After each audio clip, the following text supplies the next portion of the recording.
Alright, let's see what happens here.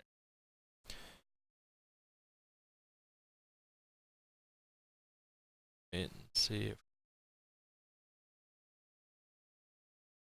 says that I am. Which is good. Oh, loading video. Here we go. Excellent stream quality. That's always good to hear. Oh, and look at that. There we are. I am. Which is good.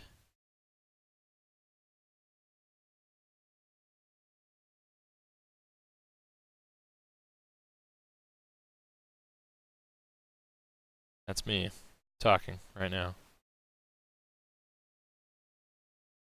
Let's see.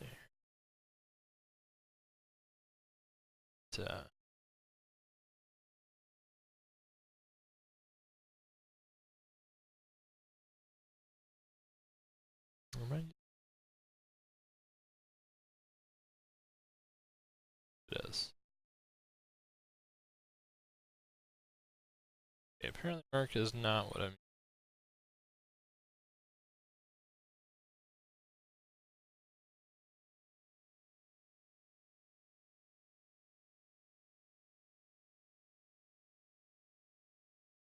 Oh.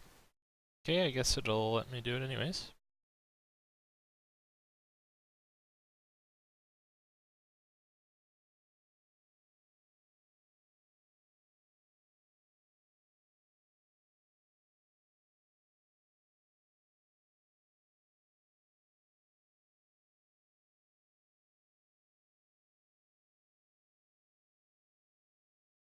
Let's see.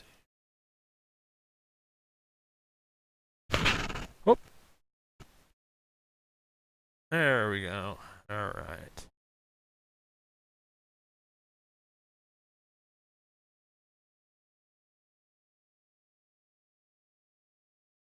Sorry, I'm poking my microphone there.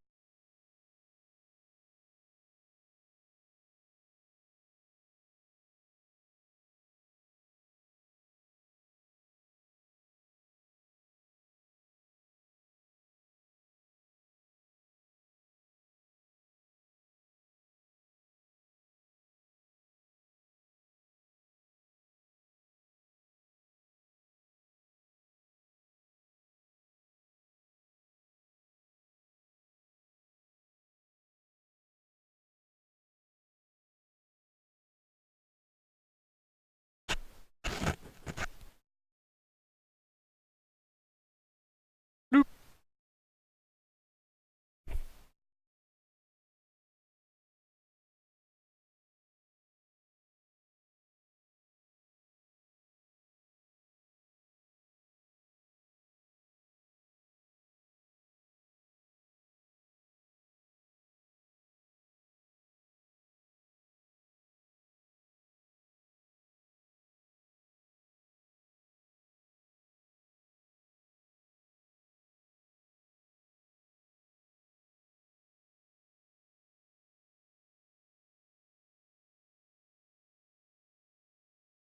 Hello.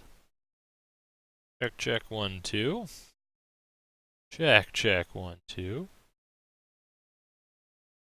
Oh, goodness. That means you can hear me too then.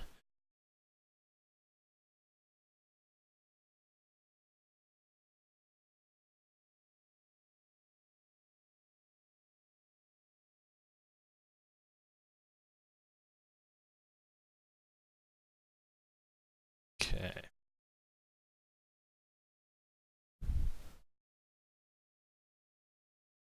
Whoop. So then. Well, let me pull up GIMP.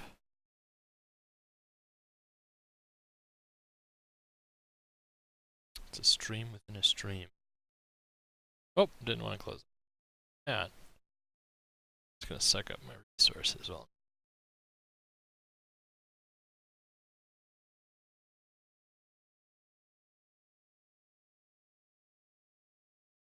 Okay. Now, if I'm ever going too fast, you just let me know. I've got my trusty handy dandy phone here. Skype running, so I have to have it run on the computer for you. So anywho, pull up good old GIMP here. And you go ahead and you click new. I'm pretty sure this stuff's rather self-explanatory. You just go ahead and choose whatever the size you want. Here's the thing about fractals. So the bigger it is, the cooler you're going to be able to make stuff because you'll have a lot more room, a lot more space to work with your fractals with. But at the same time, it's gonna be a little bit more resourceful on your computer. It's gonna take longer. I mean, it's really not that long of a process. I mean, I think the longest time it took me to do a fractal was, oh goodness, only a couple minutes, and that one was because I did a lot of hefty stuff to it. But anywho, so once you pull up your new document here, if you will, you want to go over here and create a new layer. The reason we're doing this is because, actually, you could just do it on here. It doesn't really matter. Gosh. Such a scatterbrain. Let's just do it on the background here. So when you make fractals, they're going to turn out, you're going to be able to see them a lot better on a black background as opposed to a white one here. So what we're going to do is we're going to go up here to edit, click fill with foreground color since black is the default foreground color.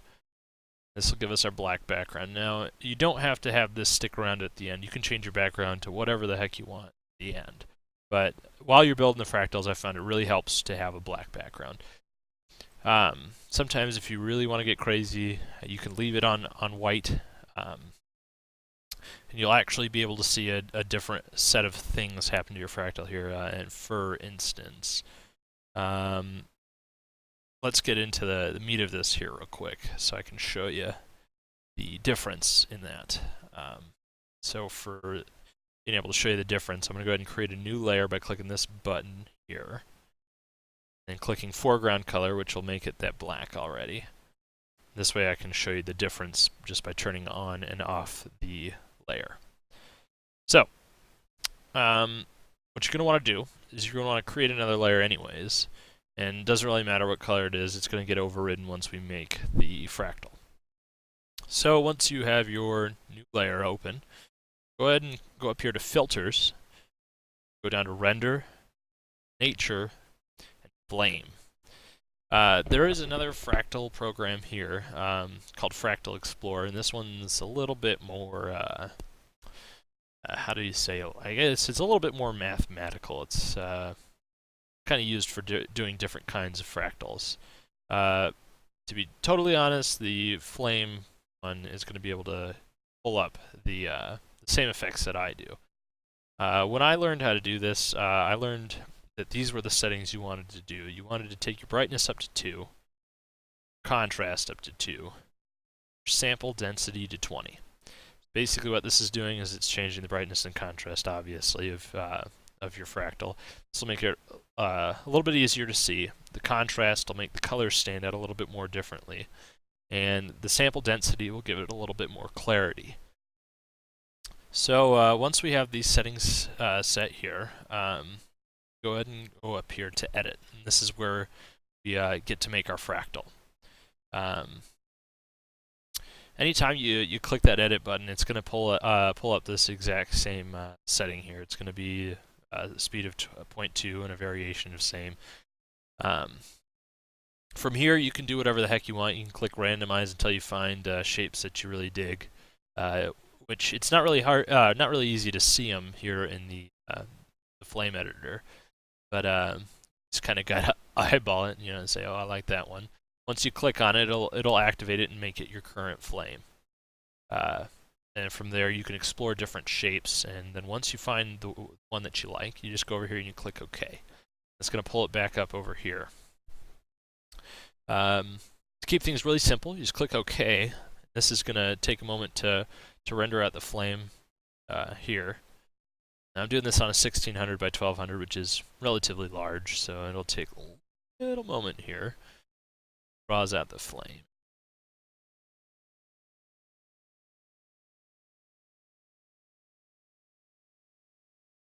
And there we go. That is a fractal. You'll notice that 9 times out of 10, it's going to come out looking really dark, regardless of that brightness setting sometimes. But don't worry, we can fix that really easy. So while we have this here, let me show you the difference here. So we're doing this with a black and white gradient. So that means that any color between black and white is being used. So we've got black, we've got a whole array of grays, and then white. So obviously putting on a black or a white background means that we're going to lose some of those points of color. So if I switch this, the black off and move back into white, all my white spots are now going to be covered up because it matches with the background. Whereas inversely, if I have this on, most of the blacks you'll notice are gone and the whites stand out. So that's just kind of the difference to look at in your background choice as far as a black and white fractal goes.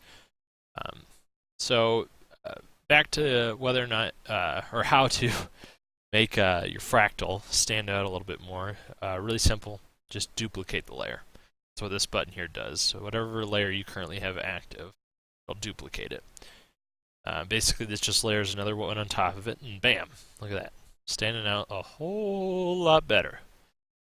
If you like that change, or let's say you want it to be just a little bit more see-through still, you can change your each layer's opacity here. That's how transparent it is.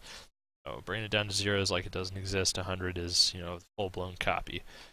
It's down to 66. It kind of brings out a nice amount of contrast. So once you find the kind of thing you like, it's really easy to keep your layers all mixed together, or you can go over here and say merge down, and this will just paste those two layers together, so they are now one single layer.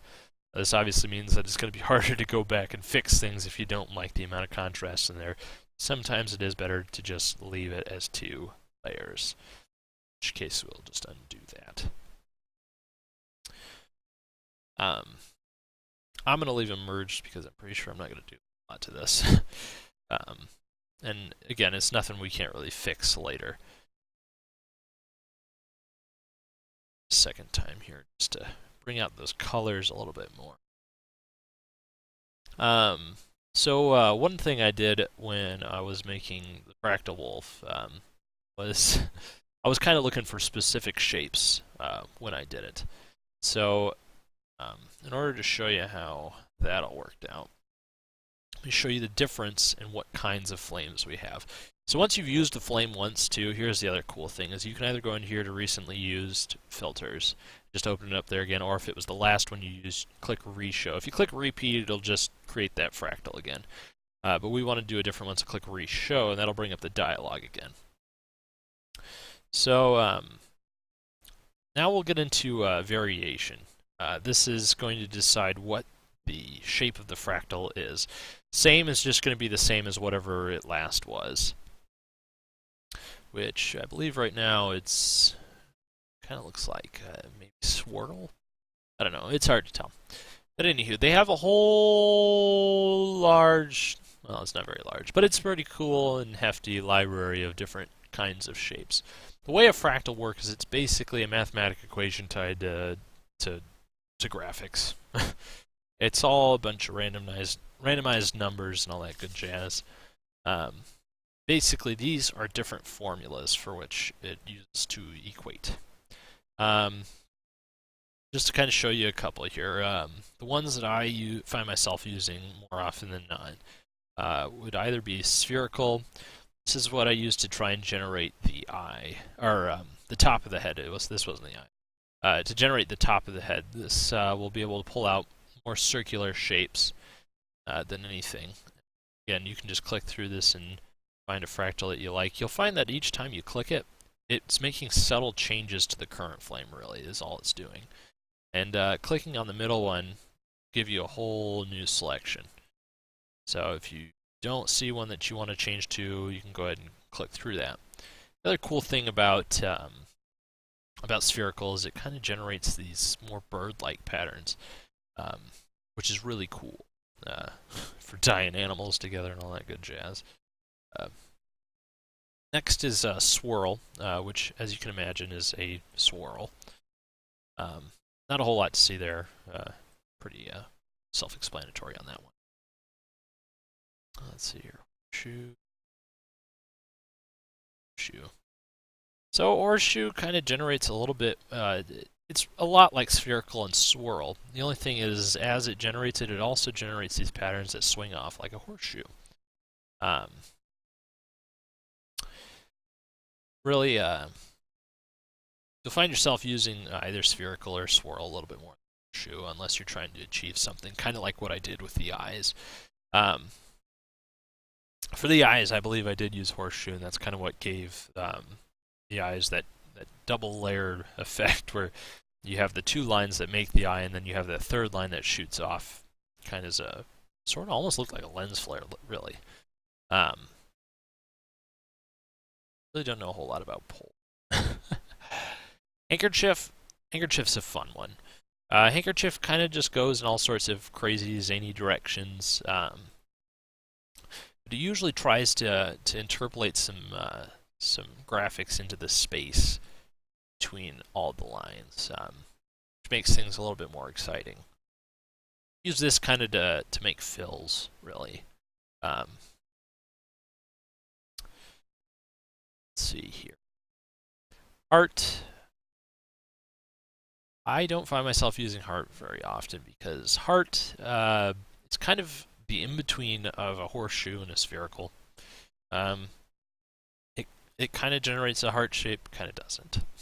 I've had mixed works with the heart. Disc is a lot more contained than sphere and swirl are. Let me show you an example of this one because it's kind of hard to see in the Explorer. Here's the other thing you can do too is you can go to this second tab here, camera, and you can change the zoom. You can change its positioning on this is for when it renders. You'll find yourself more often than not just trying to keep this centered. Works out a lot better that way. Switch that back. Another thing to keep in mind is the more and more you change these values, the longer the render time is going to be, unless you, of course, bring this all the way down. It has less to render out. The closer you bring this in, the more detailed it's going to have to get, obviously, with the flame. But this is disc. Disc is a fun one to do for eyes too, simply because of how contained it is. It keeps a nice circular shape. And I really kind of dig the almost always has a line going through the middle of it. One side being a lot more defined than the other. This allows you, once you have it out there, you can rotate it and get different kinds of emotions through the eyes that way. Also, leaving the camera set up here will also change it in here, so if you zoom that in a little bit, it makes it a little bit easier to see your fractals when you're in. Spiral is a lot more zany version of swirl, basically. If you took the handkerchief and mixed it with a swirl, you get spiral. Let's see here. Hyperbolic. Now this one's a good one. Let's back down to 0. Hyperbolic is one of my favorite ones, simply because of the plus shapes it makes. One of the first fractal faces, if you could call it that, I guess, I did. I used these for the eyes. Well, over the top of the eyes. I used disc for the actual eyes themselves, but use this as sort of a lens flare effect, and totally honest, it turns out really cool because this leaves a lot of grain going in the four major directions. Enough space in the middle. Really fun one to mess with, that one. Let's see here. So Julia creates sort of like a yin-yang looking thing. Pull this one up and zoom in. So it generates two really close circles, or ovals, and that one's another fun one to just kind of mess with. You'll find that you're more often than not are just playing with things until you find a shape you like. There is a science to this, but at the same time there kind of isn't. Waves is also kind of a little bit more randomized one. Let's see.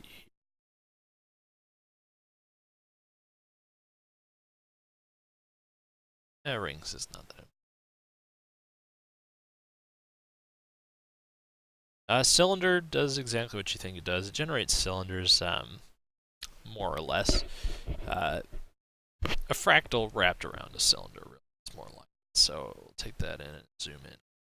So not always does it generate a solid-looking cylinder, but rather a bunch of lines, as if they were wrapped around a cylinder that doesn't exist. This one's a really good one to pick out if you're trying to make a shape. I used cylinder to create the edges of the face of the fractal wolf, and I'll show you how I did that. So the rest of these, the noise, blur, and Gaussian, these ones are going to be a little bit more zany too. And each one of these ones in the middle that we kind of skipped over from fisheye down to cylinder, these guys all more or less generate sort of circular patterns. They also kind of move into the cylinder zone too. These guys are ones that you kind of want to mess around with a bit. Another thing too is if you ever feel really daring, you can adjust the speed. Sometimes I've adjusted the speed and my flames will entirely disappear. So